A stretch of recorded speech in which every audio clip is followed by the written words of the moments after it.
Secara sederhana, manajemen strategis dapat diartikan sebagai proses merencanakan, mengimplementasikan, dan mengevaluasi keputusan yang memungkinkan sebuah organisasi untuk mencapai tujuan jangka panjangnya.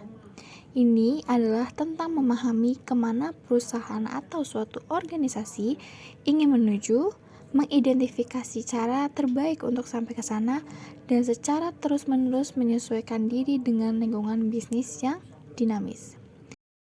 Adapun pengertian manajemen strategis menurut beberapa ahli seperti menurut Bambang Haryadi. Beliau mengatakan manajemen strategis yaitu beberapa proses yang dirancang secara sistematis oleh manajemen untuk merumuskan strategi, menjalankan strategi, dan mengevaluasi strategi dalam rangka menyediakan nilai yang terbaik bagi seluruh pelanggan untuk mewujudkan visi organisasi. Sedangkan menurut William F., manajemen strategis adalah sejumlah keputusan dan tindakan yang mengarah pada perumusan strategis atau sejumlah strategi yang efektif untuk membantu mencapai tujuan perusahaan. Selanjutnya, ada juga menurut Ketcher. Ketcher ini mendefinisikan analisis manajemen strategis sebagai keputusan dan tindakan oleh perusahaan untuk menciptakan dan mempertahankan keunggulan kompetitif. Manajemen strategis sebagai kebutuhan. Demi keberlangsungan dan pertumbuhan organisasi, manajemen strategi akan membantu perusahaan yang mungkin akan kesulitan beradaptasi dengan perubahan pasar ataupun tren industri. Strategi yang efektif memastikan organisasi tidak hanya bertahan, tetapi juga tumbuh secara berkelanjutan dengan menciptakan arah dan fokus yang jelas untuk jangka panjang. Nah, manajemen strategis ini yang paling efektif akan memainkan peran dan kunci dalam memastikan organisasi tetap relevan dengan mengarahkan sumber daya dan energi pada prioritas yang benar. Ini juga akan membantu menciptakan fokus yang jelas dan tujuan jangka panjang yang tidak hanya untuk bertahan tetapi juga untuk bertumbuh dan berkembang. Sebagai contoh, Kodak yang didirikan oleh George Eastman pada 1888 memperkenalkan kamera sederhana dengan film roll yang menjadikan aksesibel bagi masyarakat umum. Kodak ini memimpin pasar fotografi dengan inovasi seperti film roll dan kamera instan, serta berkembang ke film berwarna dan produk terkait. Jadi, manajemen strategi pada saat ini sangat penting dan menjadi suatu kebutuhan bagi perusahaan atau organisasi, baik itu untuk mencari laba atau tidak utamanya mencari laba, seperti yayasan dan rumah sakit. Pendekatan pengambilan keputusan strategi. Sebenarnya, pendekatan pengambilan keputusan strategi ini ada 3. Yang pertama, ada rasional analitis. Pengambilan keputusan rasional analitis yaitu mempertimbangkan semua alternatif dengan segala akibat dari pilihan yang diambil, menyusun segala akibat dan memperhatikan skala pilihan yang pasti dan memilih alternatif yang memberikan hasil maksimum. Ada juga pendekatan intuitif emosional. Pengambilan keputusan intuitif emosional menyukai kebiasaan dan pengalaman, perasaan yang mendalam, pemikiran yang relatif, dan naluri dengan menggunakan proses alam bawah sadar. Selanjutnya, yang terakhir, ada politik perilaku. Merupakan pengambilan keputusan individual yang melakukan pendekatan kolektif. Pendekatan ini juga dianggap sebagai teori deskriptif yang menyarankan agar organisasi tempat pengambil keputusan bekerja membatasi pilihan yang ada. Tingkatan strategi. 1. Strategi korporat. Strategi korporat adalah rencana bisnis pada tingkat organisasi secara keseluruhan. Fokusnya adalah pada nilai utama perusahaan, visi, misi, dan tujuan jangka panjang. Strategi ini mencakup yang pertama strategi stabilitas, yaitu memastikan proses bisnis berjalan lancar dan pelanggan tetap puas. Kedua, strategi pertumbuhan, yaitu mengembangkan bisnis dengan menjangkau pelanggan baru atau pasar baru.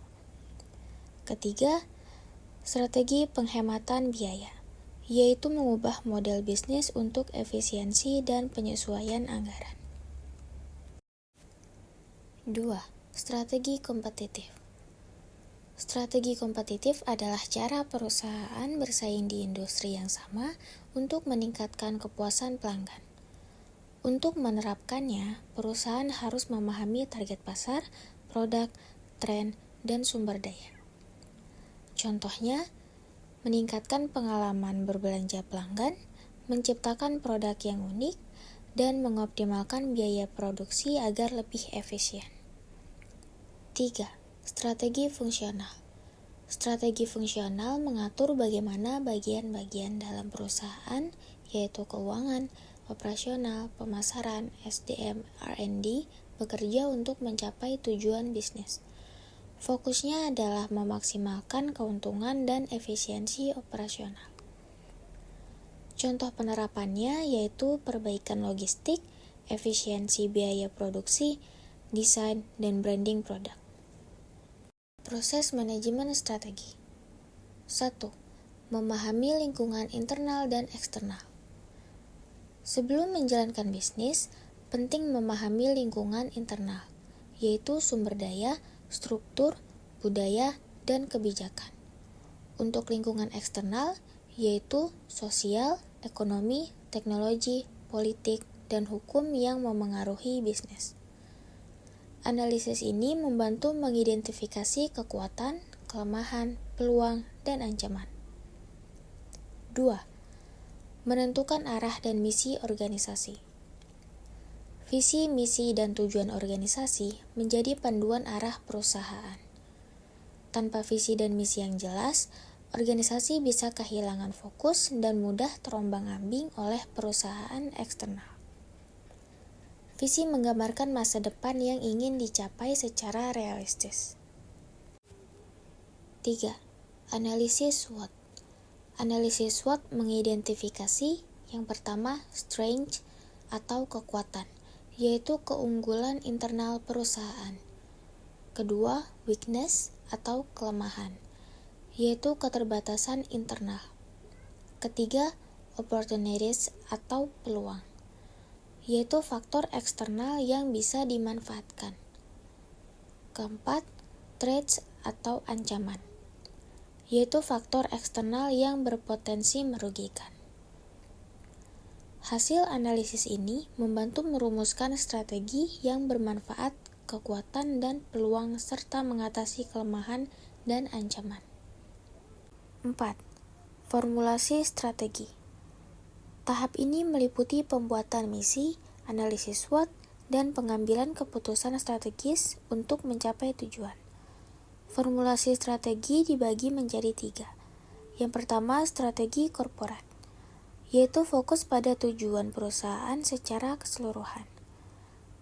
Kedua, strategi bisnis, yaitu fokus pada persaingan di pasar tertentu.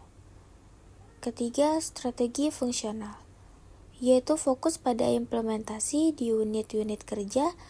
Formulasi harus mempertimbangkan kendala dan kriteria penilaian strategi agar efektif. Kesimpulan dari materi yang sudah disampaikan, manajemen strategi adalah kebutuhan mendesak dalam organisasi untuk merencanakan dan mengimplementasikan langkah yang tepat demi mencapai tujuan jangka panjang dan mempertahankan keunggulan kompetitif. Strategi yang baik membantu organisasi menghadapi persaingan dan perubahan lingkungan bisnis secara efektif, memungkinkan perusahaan tidak hanya bertahan, tetapi juga berkembang dan unggul melalui pengelolaan sumber daya, inovasi, dan diferensiasi produk atau layanan.